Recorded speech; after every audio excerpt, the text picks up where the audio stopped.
Varina goes for the ultimate prize on the hardwood, a state championship. Welcome to Sportswire, I'm Will Catterley. It had already been a banner year for the Blue Devils guys basketball team. They won the regional tournament for the first time in school history. Varina had over 20 wins on the season and 2 victories in states already. So why not just go win the whole thing? Standing in their way was Wakefield, a deliberate but talented team that showed the Blue Devils that if they wanted to win the hardware, they would have to earn it. And make no mistake, this state championship final, well, it lived up to being a state championship final. Varina taking on the Wakefield Warriors. First quarter action, Wakefield going to get on the board in an emphatic way. The slamma-jamma by Amari Cooper. One of their stars, he was big in this one. And they would have the early lead. Back comes Varina, their first bucket of the game. The 3-ball dialing long distance. Anthony Williams says, come on, let's go. It was shooting woes for Varina early in this one. Wakefield would take advantage. The pass, the kick out, 3-ball corner pocket. Got it to go. Ben Horsford knocks it down. Jenkins in a seesaw affair in this one in the first, still in the first, making the bucket count there on the inbounds. Good for Jenkins. He would lead Varina. You'll hear more from him. But offensive rebounds were key for Wakefield. 6 offensive rebounds to Varina's 3 as they'd have a 15-11 lead after 1 quarter play. We go to the second quarter. Those 6 offensive rebounds, all of them led to points. Big factor. This guy was too. 34, Robert Starkey slashes to the hoop for 2. Varina just trying to stay in the ball game at this point, folks. Jordan Hernandez connects, and he's fouled. But on the other side, Wakefield had all the answers early. 3-ball, yeah. Rub off the sleeve, dust it off a bit. It is good for Chris Warner. They're not done. Again from long range. Warner connects. Somebody's got to get a body on this guy. Then, late in the second quarter, a forced shot. The crowd, the Wakefield faithful, made him think time was running out. Instead of a 3, it's a dunk to end the half. What a half for Jared Watkins in Wakefield. They'd be up 31-23, an 8-point advantage at the half. Second half, you think Varina's done? You haven't seen him play basketball this year then. Anthony Williams responds in the third for 2. Then Williams slashed into the hoop. No, the kick out. Jenkins, we need this one, Varina. Yeah, I got it for 3. At 1 point down 10, that would bring it down to 4. Later, though, Wakefield again responding and again doing it on the offensive glass. Check it out. Amari Cooper for 2. Had 9 points for the game, 10 rebounds. 1 bucket short of a double-double. Does Varina panic? No, they don't. Find the extra man and trust your teammates. The 3-ball from Charles Tart. He made 1 field goal all game. That was a big one. Then the lay-in by Jordan Hernandez. Donkey lays it up and in. Misses the free throw. Guess who's got it? Tyrese Jenkins. And it's a 2-point ball game. Wakefield, though, has an answer. They cut to the basket. Gabe Tham gets 2 points for the Warriors. And then Dipsy-Doo, how are you? No, this time it's Varina on the offensive glass. That's going to tie things up. Brand new ball game. Simon Pinchback. 4-point game after 3. Wakefield still up 4, but not for long. Varina has been really good in the fourth quarter, especially in the playoffs. They would be that way again when it mattered most. Kennard Richardson for 2. Had 13 on the night. Later, in transition, oh my, Anthony Williams ties it up with a 3. He had 17. How about Tyrese Jenkins for 2? No, guess who's there? The putback Richardson. Varina with the lead, but Wakefield not done yet. That layup would cut Varina's lead to just 1 point. Then Wakefield would have a chance to take the lead. Just over a minute and change to go. There's a foul underneath. Look at the ref. That means intentional foul on Wakefield. That means 2 shots and the basketball for Varina. They make 1 of 2 at the line. Then they would get to the line because in the bonus, more free throws for more fouls. That shot right there puts Varina up by 4. And that's the horn. That's the game. Blue Devils go down in history. They've done it for the first time ever in school history. The Varina Blue Devils are state boys basketball champs. Coach Lacey, he's in tears. He's going to get some congratulations. And then he goes from tears of joy to, well, just pure joy, because he's got it right there. The team's going to rally around him. What a season. What a team. What a way to win it. Varina down double digits in the third quarter, win the state championship 64-60. The old adage, if practices are tougher and the games are easy, I think once these guys start to speak, they'll probably tell you that practices are probably a war with you 90% of the time, whether it's grueling mentally or physically. And then our off-season program prepares them for, hey, in the fourth quarter, you got to fight, you got to bear the hammer. You want to be the best team in the fourth quarter, and I think they responded. Coach told me from day one that I had to be a better leader because of the young guys that we had, and I was more experienced on the team. So I seen that they was going down at halftime, so I just had to get into them and let them know that it's not over. And we didn't come this far to lose, so we just had to pick up the intensity. Congratulations to the Blue Devils. They are your 2018 state champions and the first team in Varina history to claim the title. So let's go up tempo, Varina style, inside the numbers. First up, 22. That's 22 straight wins for the Blue Devils to finish the season. Their last loss came last year in December. The last team to beat them, the Park School of Buffalo. Lock that away in a trivia vault somewhere. 5. The number of times Varina beat Highland Springs. 2 of them came in the playoffs, first in regionals, then in states. Varina went 5-0 against their greatest rival. 14. That's the combined winning differential of all the state tournament wins. The margin for error in these games was razor thin, but the Blue Devils persevered. And 3. The number of Varina players who scored in double figures in the title game. Tyrese Jenkins had 21, Anthony Williams scored 17, Kennard Richardson poured in 13. And finally, 26-2. That's the final record for a historic season that Varina will never forget. Well, Varina wasn't the only story this basketball season. Several teams and players had storybook years. We take a look back at the best of basketball straight ahead. Don't always have time to watch Sportswire on your TV? No problem. Episodes are available anytime on the web at watchsportswire.com. And it works just as well on your phone. Watch Sportswire anytime, anywhere at watchsportswire.com. Now for another 2-minute history report. We all know about the blockbuster, World War II, the famous attacks, the military heroes. But what do you know about the prequel, the First World War? At the time, they didn't call it World War I. No one ever imagined there'd be another. It was known as the Great War, or the War to End All Wars. In the early 20th century, Europe had a bit of a different look. There were the Fab Four empires, ruled by monarchs who maintained a delicate balance of power. Then in the summer of 1914, a group of assassins attempted to blow up Austrian Archduke Franz Ferdinand while he was touring Bosnia. The attempt failed, but later in the day, an assassin's bullet prevailed. In retaliation, the Austro-Hungarian Empire declared war on Serbia. Russia immediately came to Serbia's support, which motivated Germany to declare war on Russia. Before long, France, Belgium, Luxembourg, and Great Britain were involved. Jolly good. Everyone polarized into 2 groups, the Allied powers and the Central powers. New technologies dominated this world conflict. Tanks, machine guns, and airplanes changed the way armies battled. Trenches and tunnels became the new strategy, although that led to soggy problems. The British and German navies dominated the seas. Then in May of 1915, Germany sank the Lusitania, killing 128 Americans. President Woodrow Wilson demanded Germany change their tactics. I demand it. Germany appeared to comply, but later offered to finance Mexico in a war against the U.S., so the United States joined the war. Oops. A year later, on August 8th, the Allied forces began the 100 Days Offensive. This series of assaults forced the German forces back and eventually led to the war's conclusion. On the 11th hour, on the 11th day of the 11th month, a ceasefire went into effect. Then came the Treaty of Versailles and the formation of the League of Nations.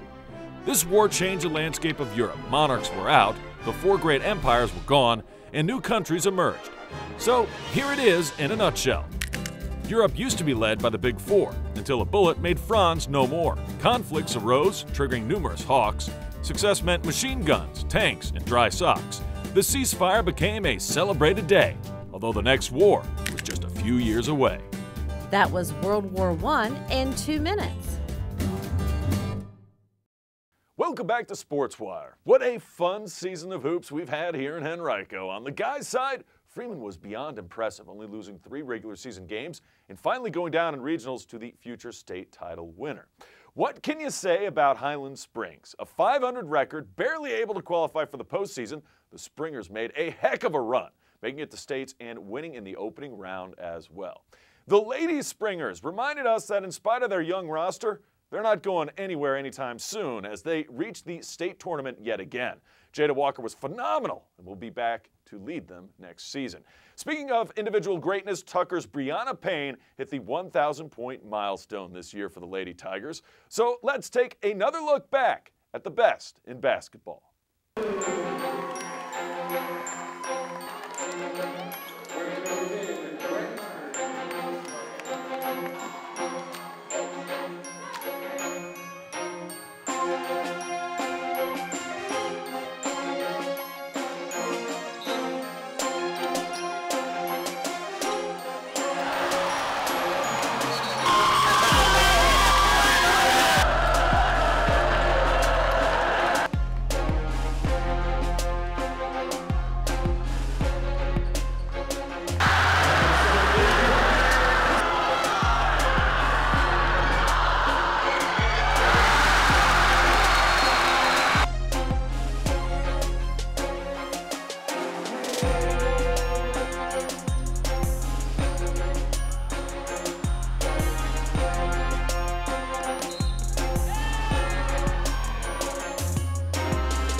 Spring sports are underway already? That's absolutely the case. As Freeman gets us started in ladies lacrosse, they begin with a tough opponent in Albemarle when we return. Plus, I put it off long enough. Top plays from February. That's next. Todd's a great guy. I mean, look at him. What a sweetheart. Attaboy. Wait, Todd, what are you doing? How totally selfish and un-Todd-like of you. Come on, Todd. Come on, man. Welcome back to Sportswire. Yeah, we're back into spring sports. Believe it or not, it may be cold, but spring has sprung at Greenwood Park, the new Greenwood Park. She shoots, she scores! Freeman taking on Albemarle ladies lacrosse. Both Freeman and Albemarle playoff teams from a year ago, so what a way to get it going. How about some nice keeping in the net? A great job by the goaltender there getting a save. Albemarle on the penalty. Going to try to take advantage, and no, can do. The keeper would be busy early and often in this one, however, as finally Albemarle. She shoots, she scores. They get on the board. Albemarle way out in front in this one, though. Freeman would come back. Sky gets a little bit darker. That shot is saved. Albemarle looking good in the first half, really looking good throughout. It is early in the season, so obviously teams have a chance to gel and get stronger. A lot of seniors last year for Freeman, so a little bit of a younger look. Albemarle shoots, they score again. They would have a big lead. Still first half highlights. Looking. I'm going to take it myself, she says. Goes bottom corner, and that is good. Fires, finds the back of the net.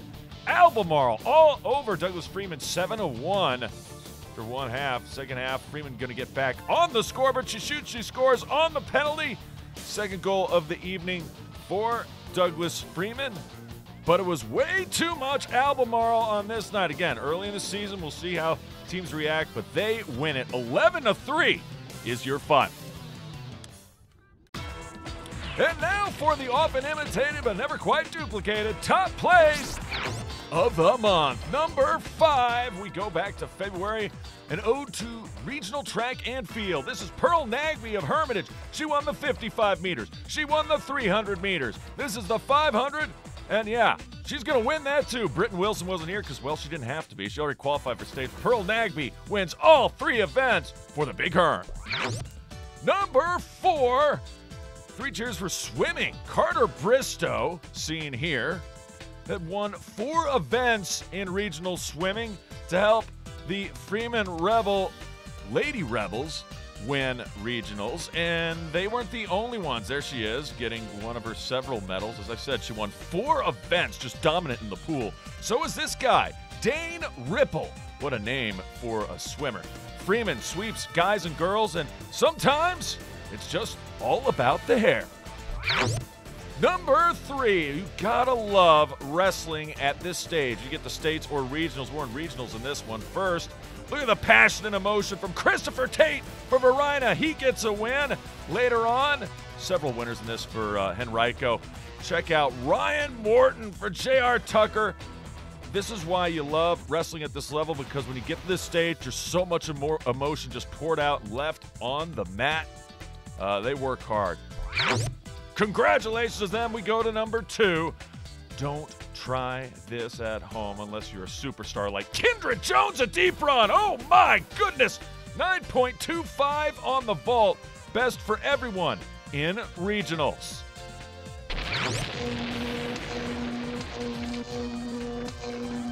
But number 1, you can't compete with this on offense. My goodness gracious. Jordan Donkey Hernandez with a follow. He also can play some defense. This is the playoffs against Prince George. Check this out. Oh my goodness, easiest block you've ever seen. And yes, big part of the reason why Verina are state champs, and good enough for top play of the month. Remember, if you have questions or comments about the show, just send me an email to this address, sportswire@henrico.k12.va.us, and you can always follow us on Twitter. I can't wait to see ya next time on Sportswire.